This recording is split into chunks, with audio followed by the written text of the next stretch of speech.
children of Warden Hill, it's Lesley here again, and I'm making a little video today to wish you all a very Merry Christmas.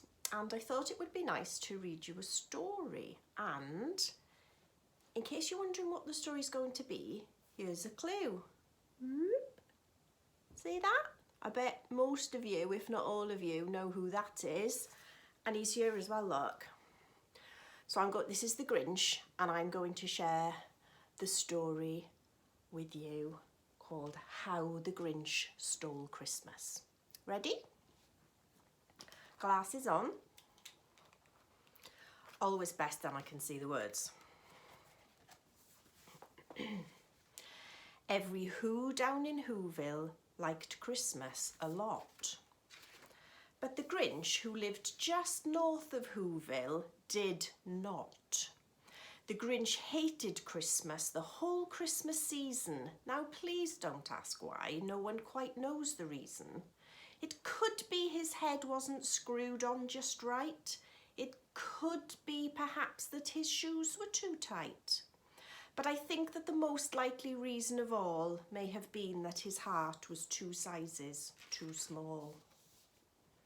But whatever the reason, his heart or his shoes, he stood there on Christmas Eve hating the Whos, staring down from his cave with a sour, grinchy frown at the warm lighted windows below in their town, for he knew every Who down in Whoville beneath was busy now hanging a mistletoe wreath. And they're hanging their stockings, he snarled with a sneer. Tomorrow is Christmas, it's practically here. Then he growled with his Grinch fingers nervously drumming. I must find some way to stop Christmas from coming. For tomorrow, he knew, all the Who girls and boys would wake bright and early, they'd rush for their toys, and then, oh the noise, noise, noise, noise. That's one thing he hated, the noise, noise, noise, noise. Then the Whos, young and old, would sit down to a feast, and they'd feast, and they'd feast, and they'd feast, feast, feast, feast. They would feast on Who pudding and rare Who roast beast, which was something the Grinch couldn't stand in the least. And then they'd do something he liked least of all. Every Who down in Whoville, the tall and the small, would stand close together with Christmas bells ringing. They'd stand hand in hand and the Whos would start singing. And they'd sing and they'd sing and they'd sing, sing, sing, sing.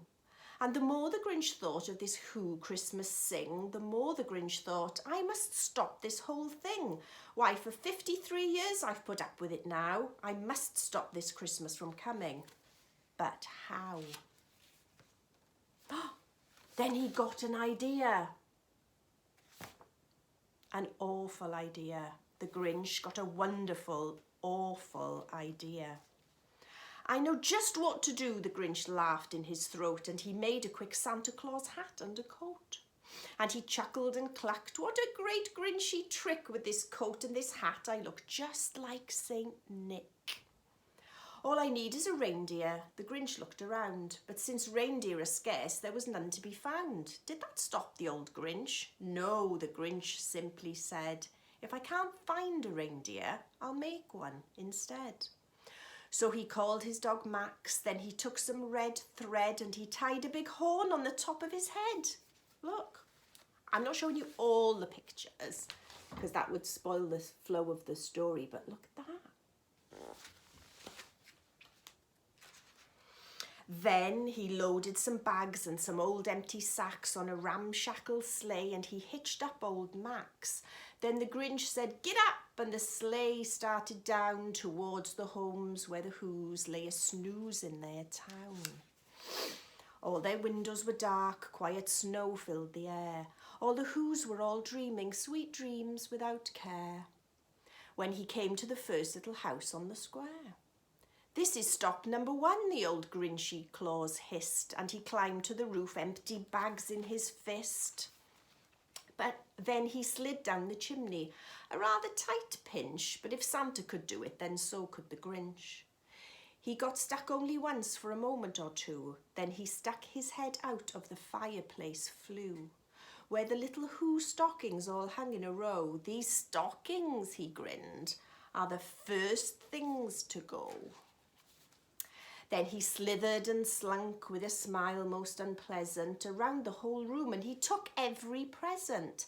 Pop guns and bicycles, roller skates, drums, checkerboards, tricycles, popcorn and plums. And he stuffed them in bags. Then the Grinch very nimbly stuffed all the bags up by one up the chimbley. Then he slunk to the icebox. He took the Who's feast. He took the Who pudding. He took the roast beast. He cleaned out that icebox as quick as a flash. Why, that Grinch even took their last can of Who hash. Then he stuffed all the food up the chimney with glee. And now, grinned the Grinch, I will stuff up the tree. And the Grinch grabbed the tree and he started to shove, when he heard a small sound like the coo of a dove. He turned around fast and he saw a small Who, little Cindy Lou who was not more than 2. The Grinch had been caught by this tiny Who daughter who'd got out of bed for a cup of cold water. She stared at the Grinch and said, Santa Claus, why? Why are you taking our Christmas tree? Why? But you know that old Grinch was so smart and so slick, he thought up a lie and he thought it up quick. Why, my sweet little tot, the fake Santa Claus lied. There's a light on this tree that won't light on one side. So I'm taking it home to my workshop, my dear. I'll fix it up there, then I'll bring it back here. And his fib fooled the child. Then he patted her head and he got her a drink and he sent her to bed. And when Cindy Lou Who went to bed with her cap, he went to the chimney and stuffed the tree up. Then the last thing he took was the log for their fire. Then he went up the chimney himself, the old liar. On their walls he left nothing but hooks and some wire.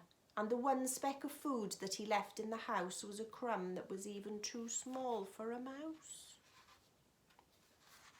Then he did the same thing to the other Who's houses, leaving crumbs much too small for the other Who's mouses. It was 15:15 dawn, all the Who's still abed, all the Who's still a snooze, when he packed up his sled, packed it up with their presents, the ribbons, the wrappings, the tags and the tinsel, the trimmings, the trappings. 3,000 feet up the side of Mount Crumpet, he rode with his load to the tip-top to dump it. Pooh-pooh to the Who's, he was Grinch-ishly humming. They're finding out now that no Christmas is coming. They're just waking up, I know just what they'll do. Their mouths will hang open a minute or two, then the Who's down in Whoville will all cry, boo-hoo. That's a noise, grinned the Grinch, that I simply must hear. So he paused and the Grinch put a hand to his ear, and he did hear a sound rising over the snow. It started in low, then it started to grow. But the sound wasn't sad. Why, this sound sounded merry. It couldn't be so, but it was merry, very. He stared down at Whoville. The Grinch propped his eyes. Then he shook. What he saw was a shocking surprise. Every Who down in Whoville, the tall and the small, was singing without any presents at all. He hadn't stopped Christmas from coming. It came. Somehow or other, it came just the same. And the Grinch, with his Grinch feet ice cold in the snow, stood puzzling and puzzling. How could it be so? It came without ribbons, it came without tags, it came without packages, boxes or bags.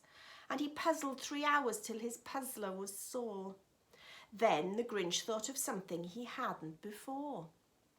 Maybe Christmas, he thought, doesn't come from a store. Maybe Christmas, perhaps, means a little bit more.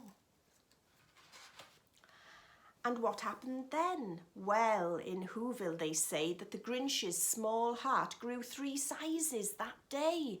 And the minute his heart didn't feel quite so tight, he whizzed with his load through the bright morning light, and he brought back the toys and the food for the feast. And he himself, the Grinch, carved the roast beast. And there he is, with the Who's. I love that story. I love the rhythm of it. I love the message of it. I think it's funny. If you've got a copy of this in school, you can see all the pictures as well. But like I say, if I kept showing you the pictures all the time, it would have spoiled the flow a little bit. So from me and the Grinch, and the cat on my jumper, wish you all a very Merry Christmas. Stay safe. And I really look forward to seeing you all again in the new year. Take care. Bye. Bye. Bye. Merry Christmas.